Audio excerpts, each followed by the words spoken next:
नमस्कार, सुप्रभात मध्य प्रदेश। बहुत स्वागत है आप सभी का। मैं हूं आपके साथ कमरुद्दीन खान। मध्य प्रदेश के प्रवासी मजदूरों के लिए आज का दिन काफी अच्छा रहने वाला है। प्रधानमंत्री नरेंद्र मोदी गरीब कल्याण रोजगार योजना का शुभारंभ करेंगे। इस कार्यक्रम में प्रदेश के मुखिया शिवराज सिंह चौहान वीडियो कॉन्फ्रेंसिंग के जरिए जुड़े रहेंगे। गरीब कल्याण रोजगार अभियान योजना पर 50,000 करोड़ रुपए की धनराशि खर्च की जाएगी। ये देश के 116 जिलों में लागू की जाएगी। इनमें से मध्य प्रदेश के 24 जिले शामिल किए गए हैं। इस योजना के तहत 25 कार्यों के जरिए प्रवासी मजदूरों को रोजगार दिया जाएगा। सभी प्रवासी मजदूरों को 20 जून से यानी आज से 125 दिन तक काम मिलेगा।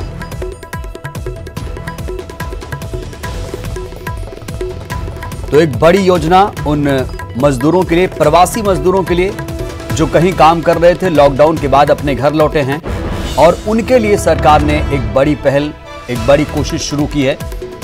गरीब कल्याण रोजगार योजना की शुरुआत 6 राज्यों के 116 जिलों से हो रही है। 125 दिनों का अभियान चलाकर मिशन मोड स्तर पर काम किया जाएगा।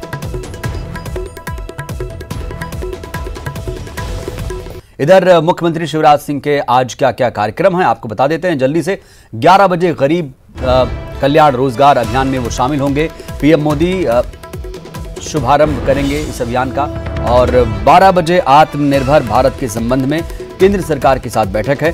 3 बजे से 4 बजे के बीच जनप्रतिनिधियों से भेंट करेंगे। 4 बजे संबल योजना के हितग्राहियों के साथ वीडियो कॉन्फ्रेंसिंग है। 4:30 बजे कोरोना की समीक्षा की जाएगी। 5:30 बजे शहरी और ग्रामीण क्षेत्रों में लोन दिलाने को लेकर बैठक होगी। उद्योगों को बैंकों से मिलने वाली सुविधाओं पर भी चर्चा होगी। तो इस तरह का कार्यक्रम आज मुख्यमंत्री शिवराज सिंह का रहने वाला है।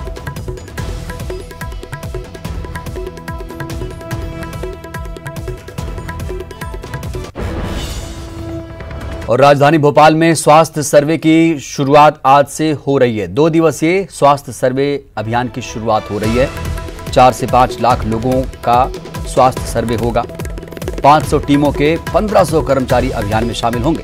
हर टीम को 50 घरों के सर्वे का टारगेट दिया गया। 51 स्लम बस्तियों में सार्थक ऐप से जांच करेंगे। और रोकथाम, जो कोरोना रोकथाम करने की जुगत में स्वास्थ्य विभाग लगा हुआ है। घनी आबादी और झुग्गियों में कोरोना रोकने की कवायद की जा रही है। तो आज से राजधानी में स्वास्थ्य सर्वे की शुरुआत हो रही है। 2 दिन का है ये सर्वे और 4 से 5 लाख लोगों का स्वास्थ्य सर्वे किया जाएगा। 500 टीमों के 1500 कर्मचारी अभियान में शामिल होंगे।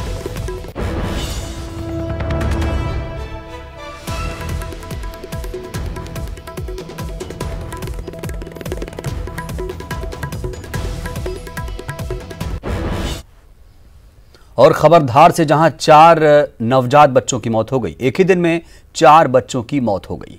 परिजनों का डॉक्टरों पर लापरवाही का आरोप। जी हां, परिजन लगातार डॉक्टरों पर लापरवाही का आरोप लगा रहे हैं। अस्पताल ने बीमारी से स्वाभाविक मौत बताया है। धार जिला अस्पताल में नवजात बच्चों की 4 नवजात बच्चों की मौत पर गंभीर सवाल खड़े हो रहे हैं। एक ही दिन में 4 बच्चों की मौत कैसे हो गई? परिजनों का डॉक्टरों पर लापरवाही का आरोप लग रहा है।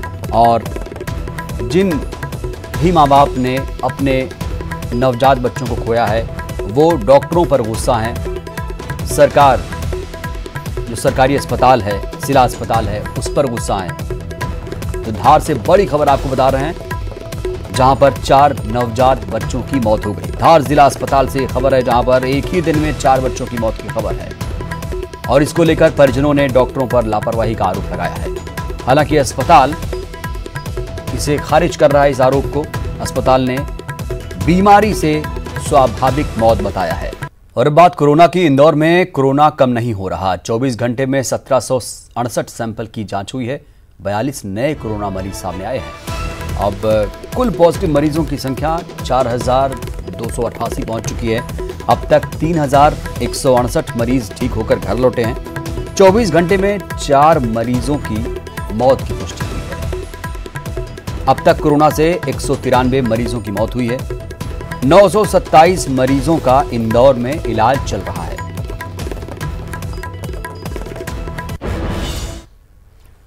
इंदौर में अवैध उत्खनन पर कार्रवाई करने गई खनन विभाग और प्रशासन की टीम पर हमला कर दिया गया। हमले का आरोप पूर्व मंत्री के रिश्तेदारों पर है।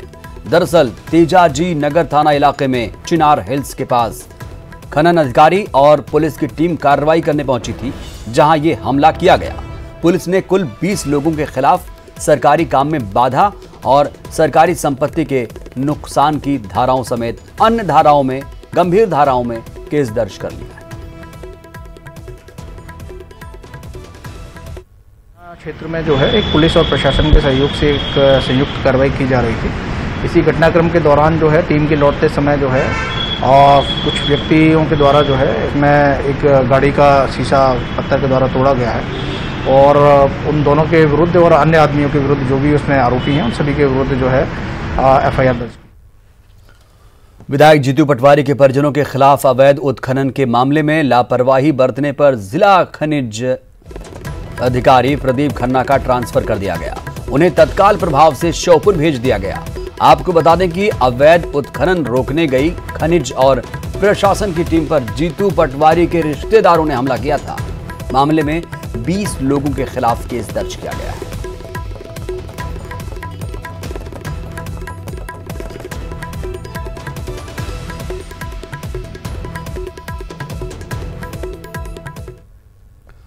मध्य प्रदेश से राजा और महाराजा दोनों ही राज्यसभा पहुंच गए। कल हुए राज्यसभा की तीनों सीटों के चुनाव में बीजेपी 2 सीट पर अपना कब्जा बनाए रखने में कामयाब रही। वहीं कांग्रेस को 1 सीट से ही संतोष करना पड़ा। बीजेपी के ज्योतिरादित्य सिंधिया, सुमेर सिंह सोलंकी और कांग्रेस के दिग्विजय सिंह विजयी घोषित किए गए। कांग्रेस के दूसरे उम्मीदवार फूल सिंह बरैया चुनाव हार गए। उन्हें 36 वोट मिले। सबसे ज्यादा 57 वोट लेकर दिग्विजय सिंह पहले नंबर पर रहे। वहीं 56 वोट सिंधिया को और 55 वोट सुमेर सिंह सोलंकी को मिला। बरैया के खाते में सिर्फ और सिर्फ 36 वोट आए। चुनाव में क्रॉस वोटिंग भी हुई। बीजेपी विधायक गोपीलाल जाटव ने पार्टी के अधिकृत प्रत्याशी की जगह कांग्रेस को वोट किया। वहीं 2 वोट एक कांग्रेस और एक बीजेपी के रद्द हुए हैं।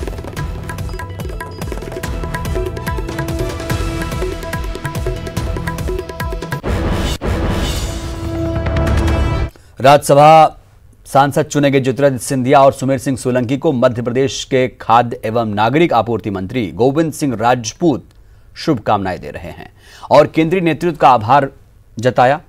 मंत्री गोविंद सिंह राजपूत ने कहा कि राज्यसभा में दोनों प्रत्याशियों की जीत हुई है। यह निश्चित रूप से भारतीय जनता पार्टी की जीत है। मंत्री गोविंद सिंह राजपूत ने भारतीय जनता पार्टी के विधायकों का और दूसरे दलों के विधायकों का सहयोग करने पर आभार व्यक्त किया।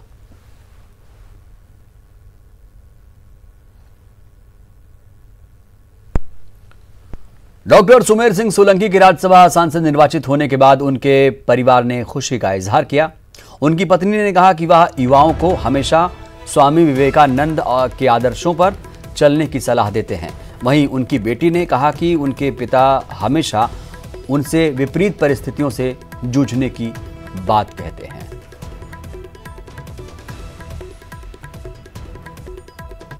इतना बड़ा मौका मिला है हमें समाज और सबके लिए काम करने के लिए।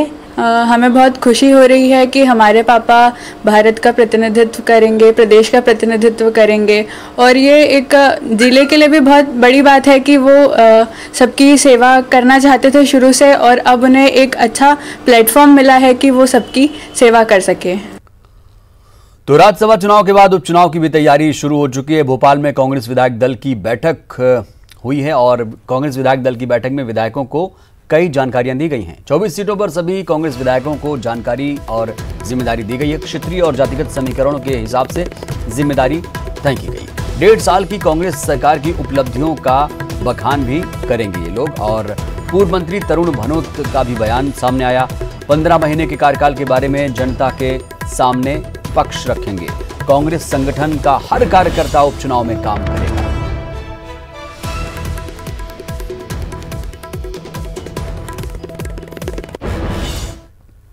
खबर इंदौर से। इंदौर में गुटखा कारोबारी से पूछताछ जारी है। 233 करोड़ की टैक्स चोरी का पूरा आरोप है। गुटखा कारोबारी विकास बादवानी से पूछताछ की जा रही है। 20 से ज्यादा डमी कंपनियों के नाम उजागर हुए हैं। रिश्तेदारों के नाम पर डमी कंपनियां बनाई गई।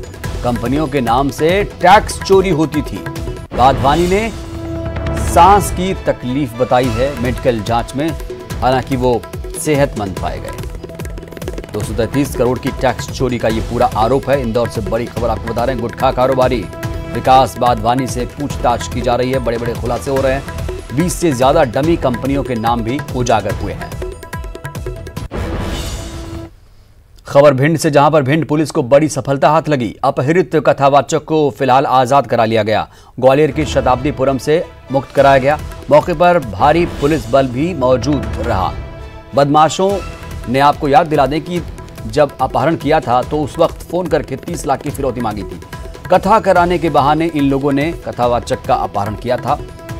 एसपी मनोज सिंह ने इसके लिए टीमें बनाई थी। 3 टीमें बनाई गई थी।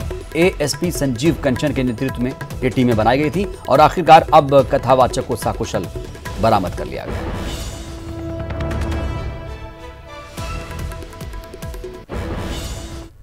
सिंगरौली के चितरंगी में बारिश शुरू होने के साथ ही मगरमच्छों का आतंक भी शुरू हो गया है। यहां सोनगढ़ घड़ियाल अभयारण्य से सटे इलाकों में मगरमच्छों ने चहलकदमी शुरू कर दी। अभयारण्य से भटककर एक मगरमच्छ चितरंगी के सामुदायिक स्वास्थ्य केंद्र तक पहुंच गया। स्थानीय लोगों ने वन विभाग को इसकी सूचना दी तो काफी देर बाद मौके पर पहुंची टीम ने मगरमच्छ को पकड़ा और अभयारण्य छोड़ दिया है वापस। लेकिन अभयारण्य के नजदीक रहने वाले लोग अभी भी दहशत में हैं।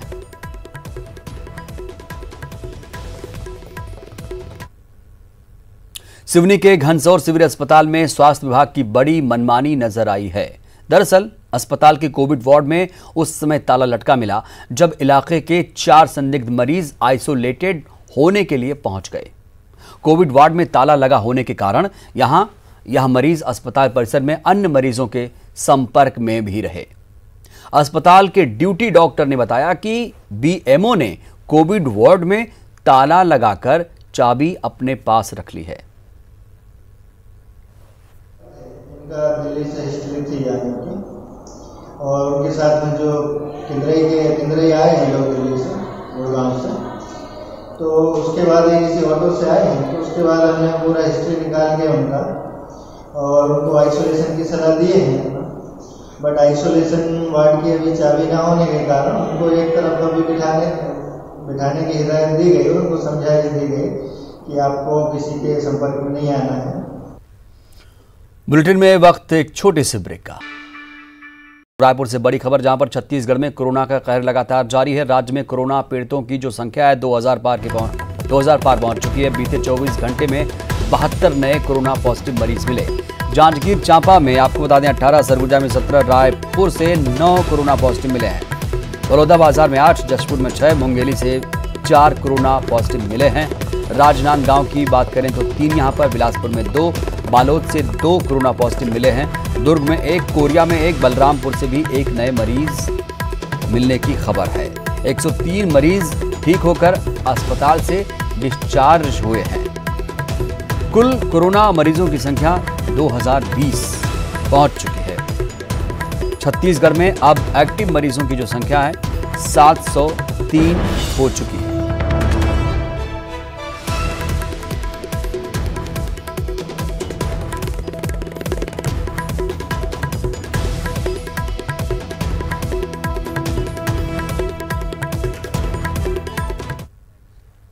और कोरोना से छत्तीसगढ़ में 10वीं मौत की खबर आ रही है। राजनांदगांव के एक मरीज की मौत हुई है। मौत के बाद जांच रिपोर्ट पॉजिटिव आई।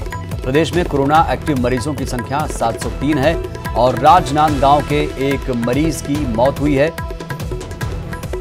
इस तरह से छत्तीसगढ़ में 10 लोगों की मौत कोरोना से हो चुकी है और फिलहाल 703 मरीजों का इलाज किया जा रहा है और जो आंकड़े हैं वो 2020 तक पहुंच चुके हैं, यानी 2000 पार आंकड़े पहुंच चुके हैं। बड़ी खबर आपको बता रहे हैं, कोरोना से छत्तीसगढ़ में 10वीं मौत हुई है। राजनांदगांव के एक मरीज की मौत हुई है और मौत के बाद जांच रिपोर्ट पॉजिटिव पाई गई है।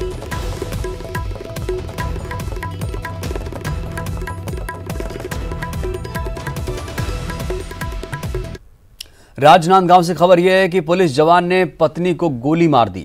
जवान ने खुद को भी गोली मारी है। दोनों की मौत का कारण फिलहाल पता नहीं है। मामला मानपुर थाने के मानपुर का है और एसपी जितेंद्र शुक्ला ने इसकी पुष्टि की है। तो बड़ी खबर आपको दे रहे हैं, पुलिस जवान ने पत्नी को गोली मारी, उसके बाद खुद को भी उसने गोली मार ली। दोनों की मौत की वजह क्या है, इसके पीछे की मौत की वजह क्या है, फिलहाल इसकी तफ्तीश की जा रही है। और मानपुर थाने के मानपुर का ये पूरा मामला आपको बता रहे हैं, एसपी जितेंद्र शुक्ला ने इसकी पुष्टि की है। तो किन परिस्थितियों में जवान ने पत्नी को गोली मारी और इसके पीछे की क्या वजह रही, फिलहाल इसकी तफ्तीश कर रही है पुलिस और दोनों की मौत का कारण फिलहाल पता नहीं चल पाया है। एसपी जितेंद्र शुक्ला ने इस पूरे मामले की पुष्टि की है, यानी मामला पूरा एसपी तक पहुंच चुका है। और राजनांदगांव से ये बड़ी खबर आपको बता रहे हैं, जहां पर जवान ने खुद को भी गोली मार ली है। जशपुर में हाथी के हमले में दिव्यांग की मौत देर रात घर पर हुई है और लौटते वक्त दिव्यांग युवक पर हाथी ने हमला किया था। मृतक युवक का नाम सूरदास बताया जा रहा है। वन अमला घटनास्थल पर पहुंचा हुआ है। नारायणपुर वन परिक्षेत्र के बरडांड की यह पूरी घटना आपको बता रहे हैं, जहां पर हाथी के हमले में दिव्यांग की मौत हो गई। देर रात घर लौटते वक्त दिव्यांग युवक पर हाथी ने हमला किया। युवक का नाम सूरदास है। और रायपुर से खबर, जहां पर हाथियों की मौत पर वन विभाग की बड़ी कार्रवाई देखने को मिली। PCCF wild life Atul Shukla समेत 8 अधिकारियों को हटा दिया गया।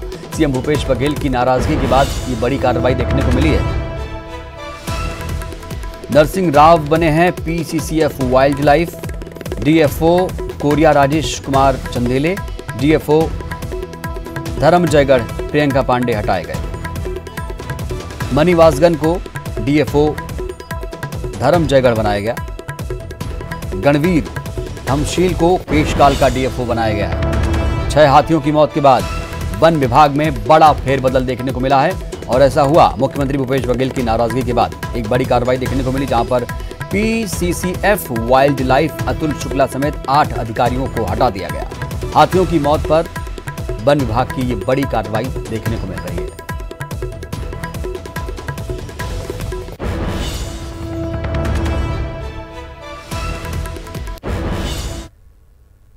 तो सवाल उठ चुका है कि आखिर हाथियों की मौत पर इतना बड़ा एक्शन क्यों हुआ। आपको दिखाते हैं 5 तस्वीरें। रायगढ़ में 2 हाथियों की मौत हुई। धर्म जयगढ़ में करंट लगने से हाथी की मौत हुई। धमतरी में भी दलदल में फंसने से हाथी के बच्चे की जान गई। वहीं कोरबा में एक घायल हाथी का इलाज जारी है। बलरामपुर और सूरजपुर में भी 3 हाथियों की मौत हुई। यानी 10 दिन में प्रदेश में छत्तीसगढ़ में 6 हाथियों की मौत हो गई, जिसके बाद ये बड़ा एक्शन लिया गया।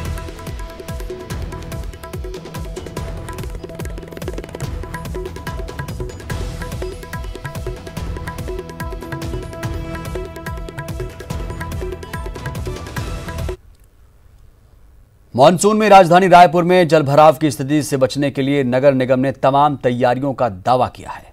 महापौर एजाज ढेबर ने कहा, सभी जोन कमिश्नरों और कार्यपालन अभियंताओं को जरूरी निर्देश दिए गए हैं। अगर कहीं जलभराव की स्थिति बनी तो सीधे सीधे जोन कमिश्नर, जी हां, जोन कमिश्नर उसके लिए जिम्मेदार होंगे।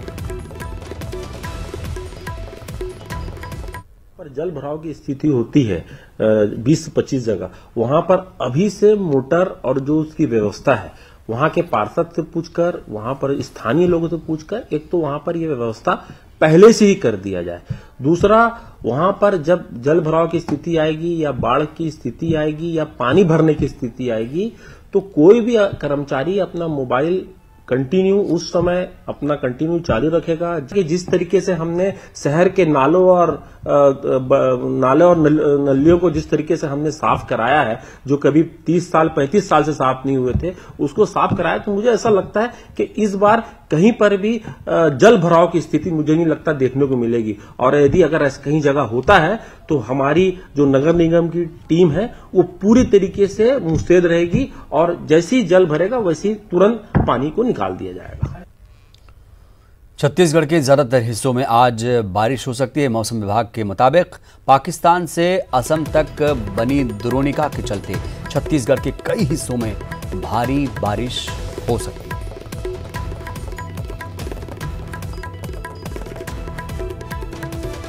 पाकिस्तान से लेकर के दक्षिण असम तक द्रोणिका है 1.5 किलोमीटर ऊंचाई तक स्थित है। इसके प्रभाव से कल छत्तीसगढ़ के अधिकांश हिस्सों में हल्की से मध्यम वर्षा होने या गरज चमक के साथ छींटे पड़ने की संभावना है।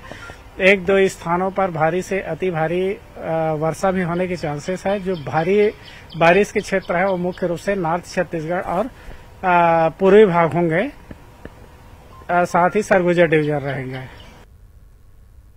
नक्सलियों के खिलाफ सीआरपीएफ जवानों का ऑपरेशन लगातार जारी है। नक्सल प्रभावित जिला दंतेवाड़ा में भारी बारिश के बाद नदियां उफान पर हैं। इसके बाद भी सीआरपीएफ के जवानों की सर्चिंग अभियान लगातार जारी है। नक्सलियों के खिलाफ सुरक्षा जवान कोई कोताही बरतना नहीं चाहते हैं, इसीलिए जवान कठिन परिस्थितियों के बावजूद जंगलों में नदी नालों को पार करते हुए सर्चिंग अभियान में लगे हुए हैं। इससे सहज ही अंदाजा लगा सकते हैं कि सीआरपीएफ के जवान लाल आतंक के खिलाफ किस तरह से दुर्गम इलाकों में कठिन परिस्थितियों में लोहा ले रहे हैं।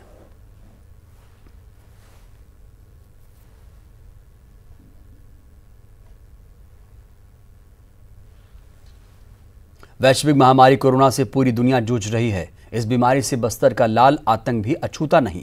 माओवादी भी कोरोना महामारी से डर गए हैं और अब वे अपने साथियों में सर्दी, खांसी, बुखार के लक्षण दिखने पर उन्हें घर वापस भेज दे रहे हैं। रिपोर्ट देखिए आप।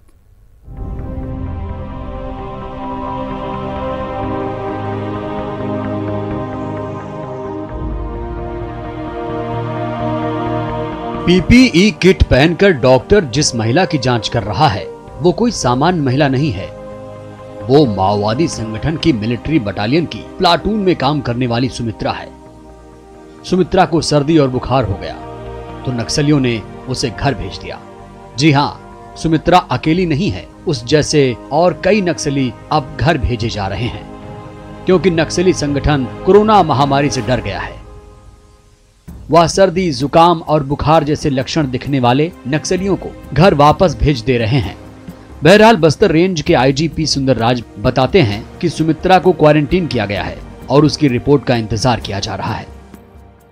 एक कोरोना के संदिग्ध टाइप का केस है जिसको नक्सली का जैसा किसी का सर्दी खांसी है, जिसका तबीयत ज़्यादा खराब है, उनका फिर वो लोग इलाज नहीं कर पाए होगा, फिर उनका अपना साथ रखना खतरा समझा होगा, उसी कारण से वो लोग वापस गांव भेज दिया है।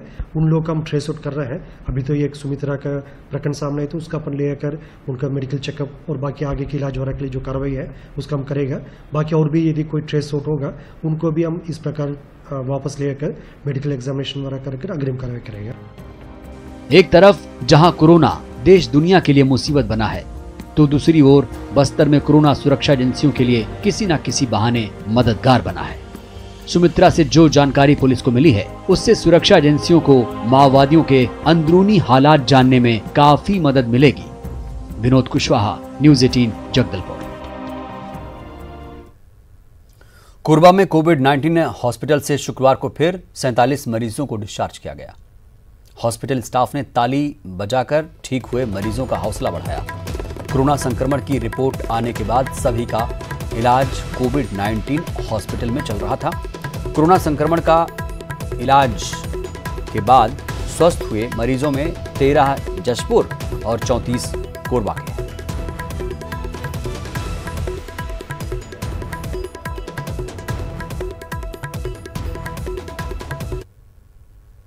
खबर बिलासपुर से, जहां लॉकडाउन में फंसे मजदूरों की वापसी के बाद उन्हें रोजगार देने के लिए अब रेलवे अपने कामों को मनरेगा के तहत कराने जा रही है।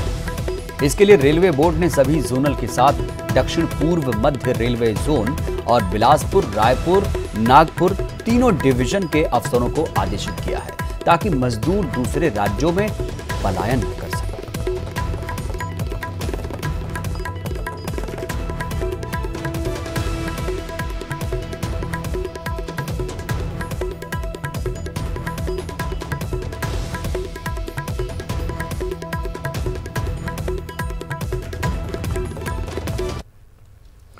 छत्तीसगढ़ में फसलों को पशुओं से बचाने के लिए रोका छेका अभियान की शुरुआत हो चुकी है।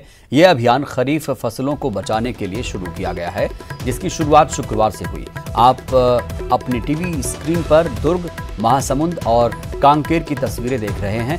दुर्ग में मुख्यमंत्री भूपेश बघेल के विधानसभा क्षेत्र पाटन के पतोरा गांव में इस अभियान की शुरुआत की गई, जिसमें मुख्यमंत्री ने वीडियो कॉल के जरिए गांव वालों से बातचीत की। वहीं महासमुंद में जिले के प्रभारी मंत्री कवासी लखमा रोका छेका संकल्प अभियान में शामिल हुए। मंत्री लखमा ने गौठान में सहाड़ा देव की पूजा अर्चना कर रोका छेका की शुरुआत की, जबकि कांकेर में राजस्व सचिव धनंजय दिवांगन शामिल हुए।